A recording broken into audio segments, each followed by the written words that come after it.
Hello, everyone, and welcome to Z Sports Dallas Primetime. I'm Mauricio Rodriguez, streaming with you live every Sunday through Thursday night at 8 p.m. Central. We went live a little bit earlier tonight since it's the end of the first quarter, and we wanted to be on, to give you some time to tune in and watch the show. We have a lot to talk about.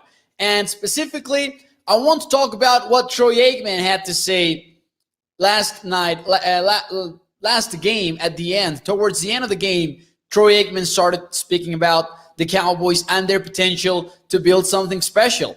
And I thought this over for a few hours, and I wanted to share some thoughts with you and actually complement it with another big mind of the game. And I hope you like it. So welcome to the show. We will also have a little bit of Cowboys news. Then we'll move on to Overreaction Monday, which is a tradition here in Z Sports Dallas Primetime. I think we have some interesting ones. Now, how about the Colts putting a fight versus the Baltimore Ravens? So what is up, everyone? Make sure you like the video as you walk into the show. Make sure you share the show if you're watching on Facebook, YouTube, or Twitter. Let your friends know that you're watching Z Sports Dallas Primetime. So without further ado, now that more of us are here, let's get ready to start the show officially.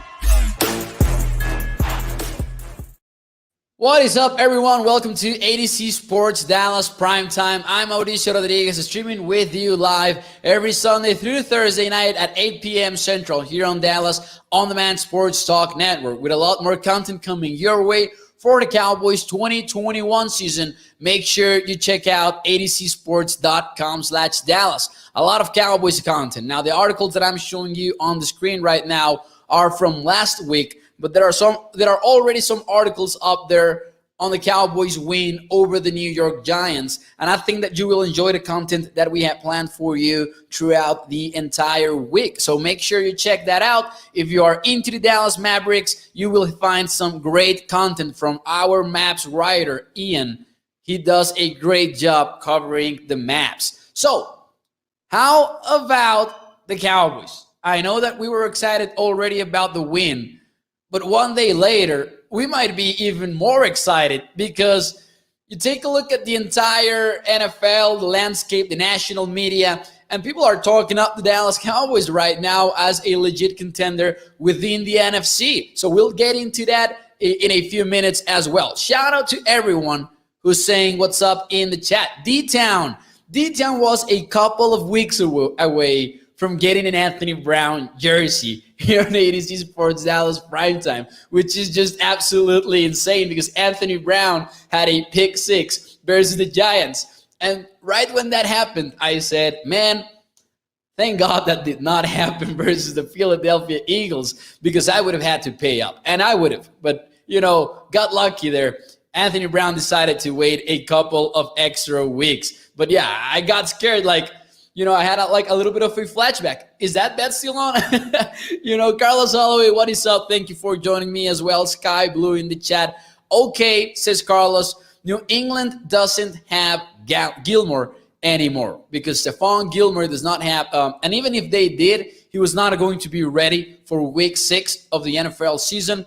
But yeah, Gilmore did a great job versus the Cowboys in 2019, and now the Cowboys will not be concerned about him. We will have an early look tomorrow versus the New England Patriots because they are an interesting team. Don't be fooled by the fact that they were in a close game versus the Bucs, but also don't be fooled about them almost losing to the Houston Texans. This Patriots team is all over the place, and we'll talk about their strengths and their weakness tomorrow night on Z Sports Dallas Primetime. What is up, Eugene? Thank you for joining the show. Electro, I see you as well. Diane over at Facebook. A lot of people joining the show, and I appreciate you. Make sure you like the video as you walk into the show. Shout out from Burke, says Paul Sandoval.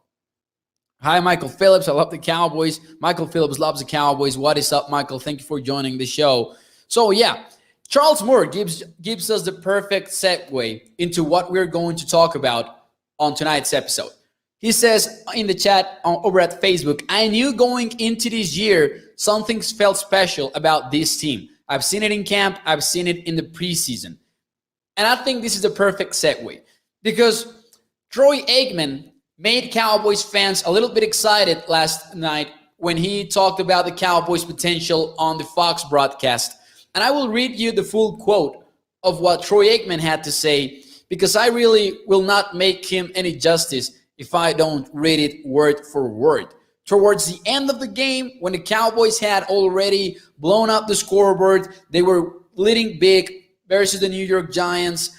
Troy Aikman had this to say. He said that the Dallas has the makings of doing something really special. And then he went on to talk about Dak Prescott. He said, I think the guy that makes this happen is Dak Prescott. I think he's such a great leader and such an unselfish leader. And that is key. We will come back to this in a few minutes. He just wants to win. I think he's the biggest reason why this team, if they achieve what I think they're capable of achieving, a large part of that is going to be because of number 4 here and the way that he leads this team and the respect that he demands and commands in that locker room. So listen, it's a big quote from Troy Aikman. And many people will say, Troy is exaggerating a little bit, but I don't think he is. And actually, I have a question for you guys in the chat on Facebook and on YouTube. And this is a fill in the blank kind of question. I have not been this excited about a Cowboys team since, and then you can fill in whatever your answer is. Make sure you do that as well. So while you do that, while you think of that answer, let me tell you why I think that Troy Aikman is exactly right regarding his comments on Dak Prescott. There's this book that I love, and I will talk a little bit about it as well. Now, this book is from Michael Lombardi, and I know Michael Lombardi has been a little bit controversial on social media. I know he has been that way for a few weeks now, for a few years now, but he's still an NFL executive that has worked with championship teams and that has worked with Al Davis, Bill Belichick, and even Bill Walsh, right? With 3 of the biggest coaches in NFL history. He has this book that it is called Gridiron Genius. Now, this is not an ad.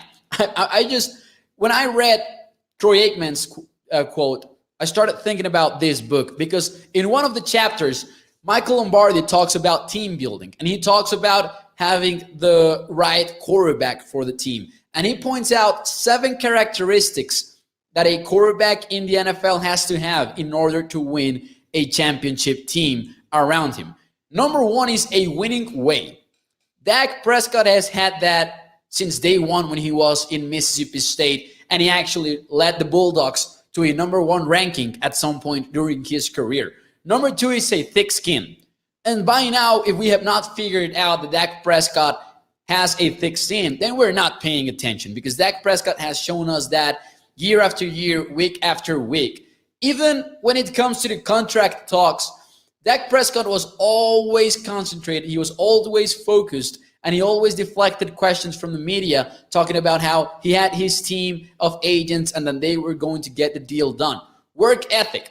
Mike McCarthy said it himself after the injury. He talked about how an individual cannot do any more than what Dak Prescott did during his rehab to get back on the playing field. Number 4, football smarts. How many quarterbacks walk up to the line of scrimmage and are as vocal as Dak Prescott is right now for the 2021 Dallas Cowboys? Little by little, he's grown into that role, and the Cowboys are letting him display his smarts on the football field. And I think that is something that has gone a little bit, unheralded by a lot of people. Let's give a round of applause to Dak Prescott because of that. Number 5, innate ability. We know that he has that as well. Number 6, carriage, the way that he carries himself. Dak Prescott has also shown that. And then number 7, leadership. Dak Prescott has shown that he is a tremendous leader for the Dallas Cowboys. And listen, I love Tony Romo. Tony Romo is one of the first quarterbacks that I ever watched, and he has a special place in my heart. But I will tell you right now that Tony Romo was not even close to being the leader let's forget about the quarterback debate and all of that, which is not worth it. But if we're talking about leadership, Dak Prescott is years and, he's way ahead of Tony Romo, in my opinion. Dak Prescott has shown since the day that he walked into the Dallas Cowboys locker room, he has been the guy for the Cowboys players. So Troy Aikman mentioned this. He mentioned his leadership, but he said, such an unselfish leader. And we can go back to those contract talks. And, Dak was never a distraction for the Dallas Cowboys, even though he was involved in these big contract talks. And the fact that the Cowboys have a guy like that at quarterback should make you believe that this team can go the long distance. We can talk about a quarterback having the best arm. We can talk about them having this, having that, the other. But, you don't have to look that far to look at an example of a great leader in the NFL. And let's just talk about Tom Brady, for example, with the Bucs. The Bucs had an elite defense already built when Tom Brady got to Tampa Bay. And the fact that Tom Brady walked into the Bucs locker room and took over completely did not only have to do with the way that he actually physically plays the position, but his mindset and where he can take his team as a leader. And Dak Prescott does not have the proof yet to back it up in terms of rings, but he's as close as a leader to Tom Brady. He's as close as anybody in the NFL. He's one of the very best leaders in the entire league. And that is something that even people or fans who are against or anti-Dak Prescott because of his play, even those fans, I think they can agree or they cannot deny how good of a leader Dak Prescott is. So I think that is why Troy Aikman was exactly on point. And I think that if you complement his comments with Michael Lombardi's thoughts on a quarterback, a championship quarterback, you can reach that conclusion as well. What is up, Primetime Field saying, I was a kid. So the question was, fill in the blank, I have not been this excited about a Cowboys team since. And Primetime Field says, I was a kid. Charles Moore says, 1995. Since we got Deion Sanders, here's D-Town. Since Dak and Six rookie year, says Chava over on Facebook as well. Carlos Holloway says 2014, which I think is a very fair answer. And I thought about that answer as well. Now, I'm a young person. I did not get to see the 90s Cowboys. I only saw them on YouTube clips maybe, but I was not able. I'm from 1999. I'm 22 years old, so I did not see those great Cowboys teams. Lasai is saying the Cowboys are going 5-1. If you agree with that, make sure you hit that like button. And of course, share the show. If you're watching on Facebook, YouTube, or Twitter, let your friends know that you're watching ADC Sports Dallas Primetime. So I don't have a lot of teams to pick and choose from to answer that question on which Cowboys team had me the most excited than this one. And I was going to say 2014 because if I look back on the Cowboys teams in recent years, I would tell you that 2014 was the year. Even more so than 2016, because in 2016, there were some other variables, including the fact that Dak Prescott was a rookie, and you kind of, that held us back. Like, a rookie quarterback has never won a Super Bowl and probably never will. Maybe one year it will happen, of course. One year it will inevitably happen. But we had those kind of doubts in our minds. Now, other than that, there were the Atlanta Falcons who were just taking over the entire league. And even as excited as we were about the 2014 Cowboys, we knew that they were just a step behind the Falcons. But 2014 felt different. And of course, you had the Green Bay desk catch, no catch game. And that was frustrating. And when you look back on the Cowboys teams, we all thought that was a team. But I think that in 2014, by week 5, after week 5, we did not feel as confident. Sure, the Cowboys got some big-time upsets, and they were starting to make us believe. But I think that right now, the fact that the Cowboys have this thing going with Dak Prescott, with Kellen Moore, who are apparently close to being best friends, a great relationship to have within the Dallas Cowboys organization, there are just a lot of things that are going right for the Dallas Cowboys. Trevon Diggs having 6 interceptions. I will have to give away a Trevon Diggs jersey, by the way, on Twitter. And that was an unexpected plot twist. Because as you know, I have a show. Well, my Twitter is bilingual. If you don't follow me yet on Mau NFL, that is at MAU NFL. I tweeted out that, hey, if this gets to 100 tweets and Trevon gets a pick, I will give away a jersey. And it ended up happening. So, anyways, that was just a small parenthesis. But things are going right for the Cowboys. So I think that even if I say 2014, it might be recency bias, but I think that I'm more excited about this 2021 Cowboys team than the 2014 one before week 6. I think that is the case. Which week was it when the Cowboys went into Seattle in 2014 and beat them and beat the 12th man? Do you remember the because I want to think it was week 6 actually, but I don't want to tell you any kind of lies, but I think it was week 6. Let me just confirm here. Yeah, it was week 6. So maybe we're a week away from getting excited, because when the Cowboys beat the Seattle Seahawks with that Terrence Williams toe catch over on the sideline, that was the first time I think that we really believed on that 2014 team. Anyways, we have more answers over here. And Jorge Pedrosa saying that he believes he's a running back. How much for the what? What? I'm just confused right now. Is Jorge auditioning for the Dallas Cowboys to be a running back for them? All kidding aside, though, if you are a running back, I wish you the best, Jorge. Wish you the best in your career. I'd take Dak over any other quarterback in the league, says Dallas Young. It's a long season. Dallas Cowboys is in a good place, says Javier. Jerry Acuna will go with since Troy Aikman was playing. I didn't get to see the 90s either. I'm 17, says Carlos. We have not been there yet. We have not seen, we do not know what it's like. Mauricio, 1992, great job. Thank you, JC.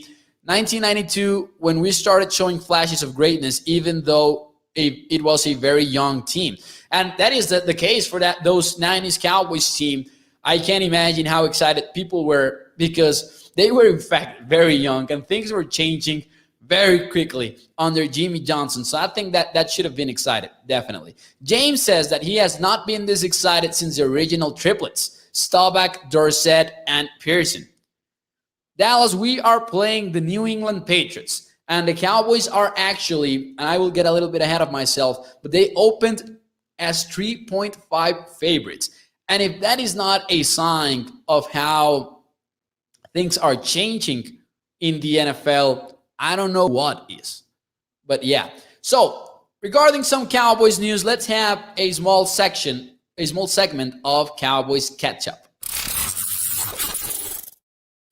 Not a lot of news yet, but the Dallas Cowboys confirmed to the media that there are not a lot of, injuries to report after the win versus the New York Giants. However, there was an update regarding injured reserve players. Now, none of the players are expected to return versus the New England Patriots. And one of the questions for the show is, whose future return are you looking forward to the most? Neville Gallimore, a defensive tackle, or Kelvin Joseph, the second-round draft pick at cornerback? Let us know in the chat on Facebook, YouTube, or Twitter. So they're not coming back, any of them, versus the Patriots, but some of them might start practicing. Remember that injured reserve now today works in a way in which you can activate a player for practice. You can activate that 21-day period, and the player has that 21-day period to practice. But in those 21 days, you need to activate him to the 53-man roster in order for him to return. If he does not make it within those 21 days, then you cannot activate him anymore, and he's done for the year. So some players might start practicing. Mike McCarthy said in a presser today that the list is not yet finalized, but I would guess that since tomorrow it will be Tuesday, we will get that information very quickly. So my answer to the question, and I'm seeing a lot of mixed answers. Tino says, what's the status with boss man Fat? We do not know yet. Now, I think that, and this is just pure speculation, but the way that Mike McCarthy has answered the injured reserve questions for the last couple of weeks makes me think that Kelvin Joseph is a little bit behind in comparison to Neville Gallimore. Now, that might not be true, but at some points, for example, Mike McCarthy has said that some players are close, and then he has said that Kelvin Joseph might still be a few weeks away. I think that, and by now we kind of know it already, since Mike McCarthy said what he said in a presser, but we should not expect any returns until week 8 when the Cowboys face the Minnesota Vikings, which I think will be a fun game, by the way. I do not want to get ahead of the schedule, but that has the potential to be a fun game, even though the Vikings have struggled in the past couple of weeks. Dallas Young says that Gallimore is his answer for sure. D-Town goes with Gallimore as well. Charles Moore will go with a wild card and say Collins for the offense. Now, and Del Prime says, glad we have a lot of depth on defense right now. It has helped the Cowboys tremendously. If you had told us that DeMarcus Lawrence was not going to be on the team, Neville Gallimore wasn't going to be on the team either, I think no one would have expected the Cowboys to perform the way that they have so far on defense. So yeah, there you go. Now, my answer would be Joseph. Gallimore clearly helps this team more because he is a safe bet. Like, we know that Neville Gallimore is going to play good football for the Dallas Cowboys. But the reason why I want to watch Kelvin Joseph back on the Cowboys is that we still do not know who he is. Sure, he had some ups and downs in the preseason, but we have not seen him play in the regular season. And the Cowboys could use some help at cornerback, even though Anthony Brown has improved in the past few weeks. And maybe he's not playing as bad as many fans would tell you. He gets burnt bad sometimes. But also, Anthony Brown has been making some plays for the past few weeks. And I'm not talking only about that pick 6 that he had versus the Giants. He's played maybe better than given credit for, in my opinion. I would like to see Joseph get some reps when he gets healthy, says Charles Moore.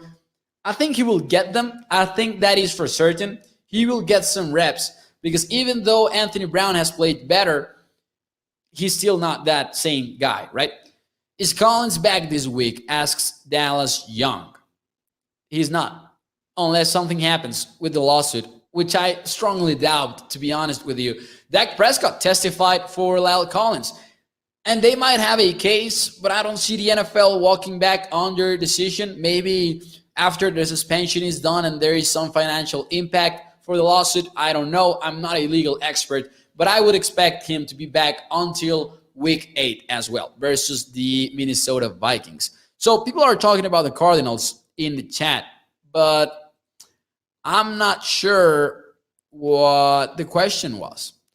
All right, I'll try asking again, says Val Ballantyne. All right.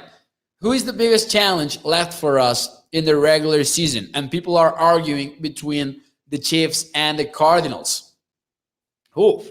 That is a good one. And actually, this has to do a little bit with the first question of Overreaction Monday. So I will use this comment to walk into that section. We have Overreaction Monday every week here on ADC Sports Dallas Primetime. And we will always try to begin with a Cowboys-related question. So are you ready? Remember how this works. I give you a statement, and you have to reply, is it an overreaction or is it a fair reaction? So here we go. The first one is, and I missed this one. All right. The Cowboys will get to 13 wins this season. Is that a fair reaction or is that an overreaction? And this has to do a lot with who is left on the schedule. Now, injuries will happen. Hopefully, there are not any major injuries for the Dallas Cowboys, but they tend to happen in the NFL. So even though some games look easy, to keep that in mind, injury luck is a thing in the NFL. But the Cowboys have these teams left on the schedule. They had the Patriots on week 6. Then you will have a bye week, and you will travel to Minnesota to face the Vikings, who have a good offense.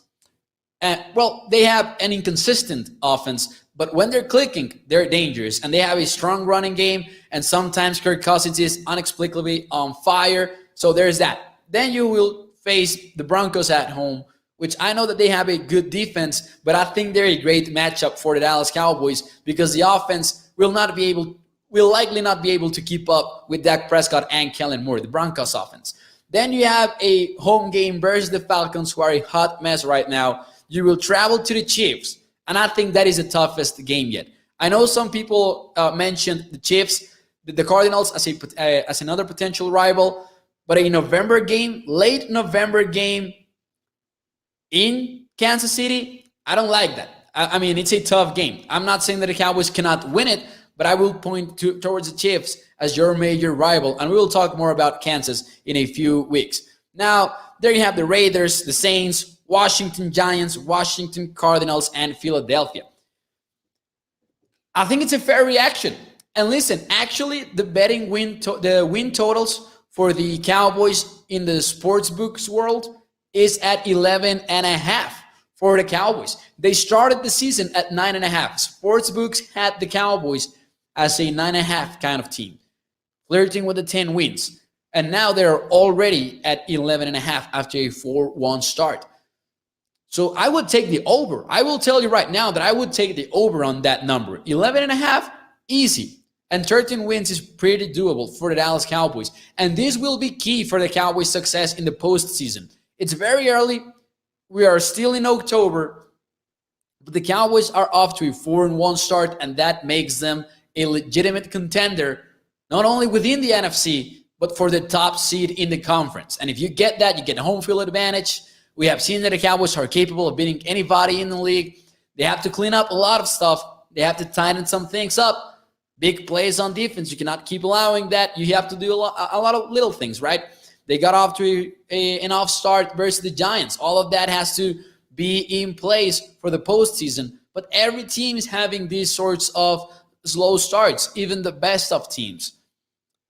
So, yeah, I think that it is a fair reaction, and I think that most people agreed with that in the chat. Tino, Chava, Val Valentine, Gabriel, Del Prime, Eric Montoya as well. So, yeah, I think it is a fair reaction. Let's see that. We got to take it week by week, says Dallas Young. Hey, the Cowboys need to take it week by week. I think that we can look, we as followers of the team, people discussing the team, we can get a little bit ahead. There's no problem with that. The Cowboys, though, they need to take it week by week. So now, all kidding aside, yeah. Cowboys are the most dangerous team right now, says T. Sila, because of how balanced they are. On offense, they can run the ball or pass it. Now, the Cowboys avoid the Green Bay Packers. They avoid the Rams on this year's schedule, and they have already played the Tampa Bay Bucks, which might be the top 3 teams in the conference, or at least 2 of them. I think that the Cowboys rank in the top 4, as we discussed last night. I'm not exactly sure how I would rank them, but the Cowboys are a top 4 team in the conference. So, yeah, let's go. Oh, is that true? Please. Wait. Oh, my God. John Gruden and the Raiders are parting ways. Oh, my God. It was reported by Tom Pelissero. It's overset source. I don't know if you guys read the comments. Oh, my God. That was quick. Whoo. I'm shocked, to be honest with you. I don't know if you guys read the emails. Now, I know a lot of people were kind of, justifying John Gruden after that first email came out on the Maurice Smith. But I don't know if you guys read the New York Times piece that came out today. And after I was shocked when reading it because there were just so many comments. Like, it was not a mistake. It was like kind of his behavior and his way of doing things and believing things. And it does not matter where you look at it from. It was wrong. The emails and the comments within the emails were flat out wrong. But wow, it was just too much. It was too much for the Raiders. And I think that this is the right move for the Raiders, to be honest with you. But it's also a tough situation for an NFL team that was, having a overall good season, bad last couple of weeks. They lost versus the Chargers. They lost surprisingly versus the Chicago Bears yesterday. But man, it was just too much. If you had not read it yet, I recommend you read the New York Times article on his emails from today. It was just a little bit much. So, and by a little bit, I mean a lot, to be honest. And there's no way of justifying what he was saying versus everyone, basically. Thanks to Gruden for giving us Cooper, says Dallas Junk. Honestly, the Raiders will get better with him. Mayock gone. That's another variable in the conversation. What about Mike Mayock, right? Gruden was overrated, wasn't worth $100 million. I don't care about the emails, and I'm black, says D-Town. We play Raiders on Thanksgiving, says Mark. I don't know how he can lead his team after that, so all of that, so it makes sense. Because it's not only about, as D-Town was saying, it's not only about the players. It's not only about black players. It's about Carl Nassib, for example, as well. And I don't know if you guys read that, but it's another, aspect to this whole conversation. Damn. Honestly, the Raiders. Oh, I already read that comment. Mark says we play Raiders on Thanksgiving. Val Valentine says after a season like last year, we don't have to take it week by week and be happy with what we got going. Regarding Dallas Cowboys. Whoa, I did not expect this at all. What were the emails about Gruden, says the King. Now, if you had not read the emails, I truly don't want to get into the details because even though I'm not writing those emails, I don't even want to read them. But they were, racist comments, misogynistic comments as well, homophobic comments on his emails. Read the New York Times article. So the Wall Street Journal reported the first of them. Now, in case you have not found out why these are coming out, it has to do with the NFL's investigation on the Washington football team. As you guys know, the Washington football team got involved in this investigation because of violence against women, and some dark details started to come out.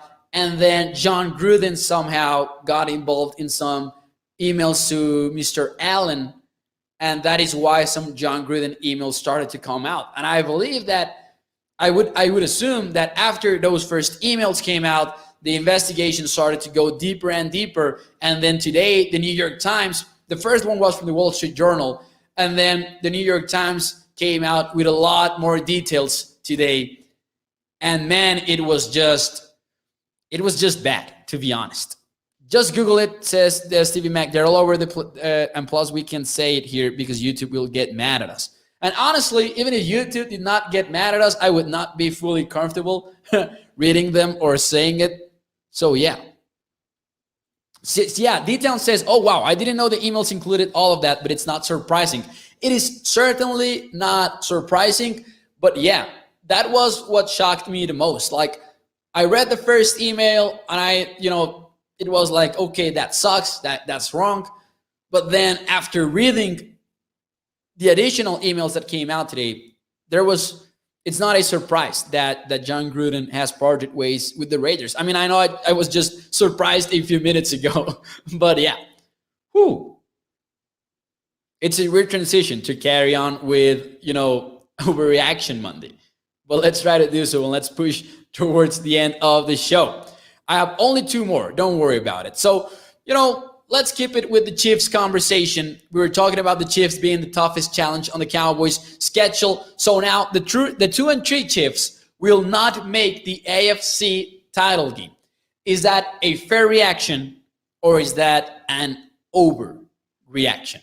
Something that makes this very interesting is that the Chiefs are already 2-3. 2 wins, 3 losses. According to the NFL operations stats, this would mean that the Chiefs have a 1% chance of not making it to the first round bye. So the number 1 seed in the AFC is out of reach for the Kansas City Chiefs. And right now, you could make an argument that they will not win the division because the Chargers have only 1 loss versus who? Who beat the Chargers? All right, let's save that for another day.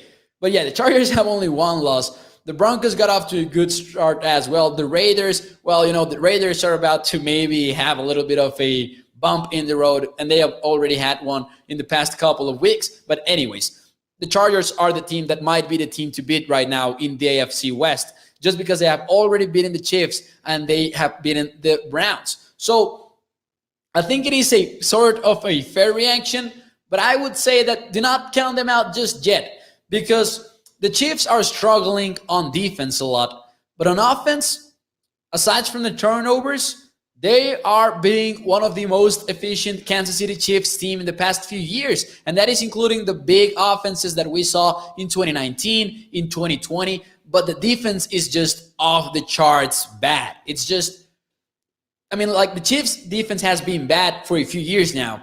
But this is just another level of bad. This is 2020 Cowboys levels that we are talking about here regarding the Chiefs. They might be even a little bit worse on that front. So I will say fair reaction is a good answer, but I would say that, hey, do not count them out, because Charvarius Ward at cornerback will come back for Kansas. Chris Jones will come back. Steve Spagnuolo's defenses tend to get better throughout the entire year. That was not the case in 2020, but in 2019 and in 2018 it was. So I would not count the Chiefs out just yet. Now, the Reaper says they just said John Gruden was fired on TV. We were talking about that just a few minutes ago. In case when the show is over, or right now you want to rewind the show a little bit, we discussed it sort of at length. Man, that was crazy. Well, anyways, one last Overreaction Monday thought. The Steelers beat the Broncos. So the question is, are the Steelers back like the Texas Longhorns were for a few moments? I know some people will not like this comment because it's a Dallas Cowboys show, but man, what a game that was. Anyways, the Steelers are back. Is that a fair reaction or an overreaction? Boom. It is an overreaction, in my opinion, to be honest with you. It is an overreaction, even though I will say that the Steelers fans should have a little bit of optimism regarding the rest of the 2021 season.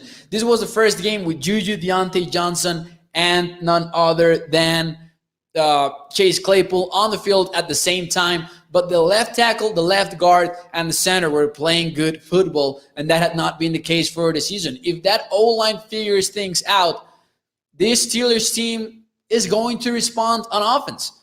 Like, Big Ben is not entirely 100% done. He is done if the offensive line is not performing. Like, he cannot make up for that anymore.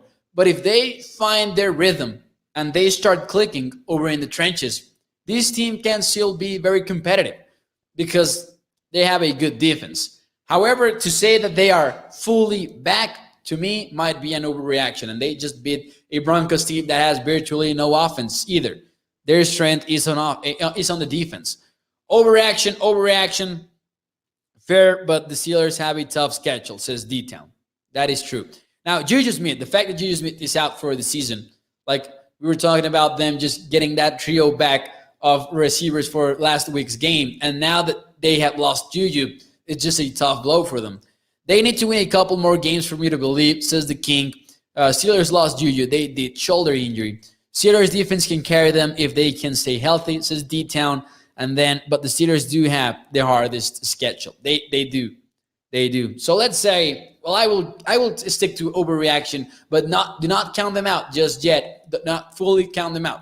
But anyways, wow, that is it for me tonight. It was an interesting show. We had the John Gruden news. Wow, it was just an impressive things. Anyways, Val Valentin says, who cares about the Steelers? It's Cowboys talk. Well, we have Overreaction Monday once a week, and I think it's a fun section to look at things around the league. Let's have a little bit of fun with it. Well, anyways, that will be it for me tonight. Thank you for joining the show here on ADC Sports Dallas Primetime. As always, we are live here at 8 p.m. Central Time, but make sure you check out adcsports.com/Dallas for more Cowboys content. There are some articles up there regarding the Cowboys win over the Giants. Make sure you go check that out. And if you're a Mavericks fan, make sure you check that out as well. So make sure you like the video. Share it if you're watching on Facebook, YouTube, or Twitter. Let your friends know that you're watching Z Sports Dallas Primetime. And make sure you follow me on Twitter at MAUNFL. That's MAU NFL. Thank you, everyone, and good night. Have a fun Monday night and enjoy.